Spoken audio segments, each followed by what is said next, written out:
Bonjour, dans ce tutoriel, nous allons présenter l'utilisation du logiciel Cloud Oyama Administration. Tout d'abord, nous allons nous rendre dans la barre d'adresse et nous allons saisir l'adresse du site oyama.net/administration. Nous allons accéder à la zone de saisie de l'identifiant et du mot de passe. Et dans mon cas, c'est un logiciel qui s'appelle Dashlan qui fait la connexion automatiquement. Et donc, nous allons pouvoir accéder à l'écran principal. L'écran principal est composé d'une présentation par résidence dans le rectangle de gauche. Nous allons pouvoir cliquer sur la résidence de notre choix, sur le petit plus, et nous voyons apparaître en fait des bâtiments qui sont à l'intérieur de la résidence en question. Et pour montrer le principe du logiciel, je vais encore cliquer sur le petit plus et nous voyons apparaître des objets. Alors des objets, ça peut être des caméras, ça peut être des afficheurs de hall, on peut mettre aussi dans l'ascenseur, des compteurs. Alors les compteurs, ça peut être eau, gaz, électricité. Là, ce sont les compteurs des parties communes. Nous avons également, c'est ce qui est peut-être le plus intéressant, les appartements qui apparaissent. Donc les appartements apparaissent associés au badge des résidents de chaque appartement, des locataires ou des copropriétaires. Sur chacun des objets en question, nous allons maintenant voir que nous avons dans la partie droite de l'écran des informations qui vont apparaître et qui sont généralement des informations à saisir pour pouvoir compléter les caractéristiques de chacun des objets de la partie gauche. Donc pour le site, nous avons bien entendu son adresse, tout simplement. Pour l'immeuble, un des immeubles de la résidence, nous avons son nom, encore une fois, avec son adresse également.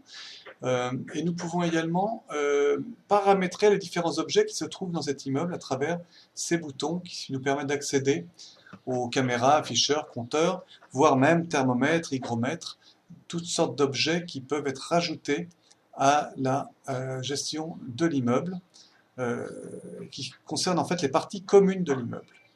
En ce qui concerne donc les appartements, maintenant je saute directement aux appartements, on voit que nous avons des parties, nous avons des objets qui sont inhérents à la partie privative cette fois-ci, non pas la partie commune.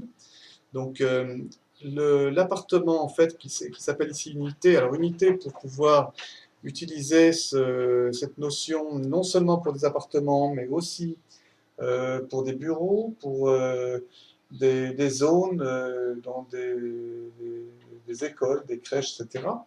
Donc ça concerne la partie privative, mais plus généralement et plus fréquemment l'appartement.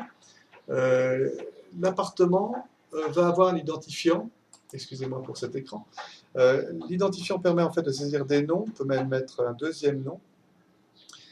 Téléphone, mot de passe, l'adresse IP, le nombre de personnes. Alors le nombre de personnes, on va me dire à quoi ça sert, c'est ça, tout simplement pour des statistiques sur les consommations qui bien entendu vont être influencées par le nombre de personnes. Hein. On sait que ça va tirer plus sur l'eau chaude, et bref, le nombre de pièces également, puisque les surfaces vont être influencées également, et puis le nombre de badges, puisque ça concerne aussi la gestion des accès aux immeubles.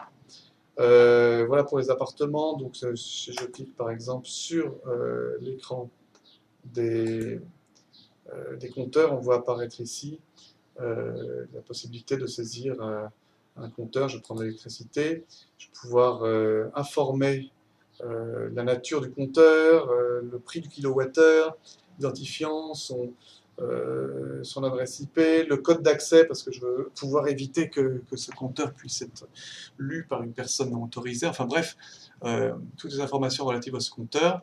On trouve la même chose que ce soit un compteur d'eau ou autre chose. Et voilà donc un petit aperçu général de la logique de gestion administration Oyama.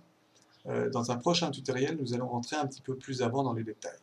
Je vous remercie et vous donne rendez-vous pour le prochain tutoriel.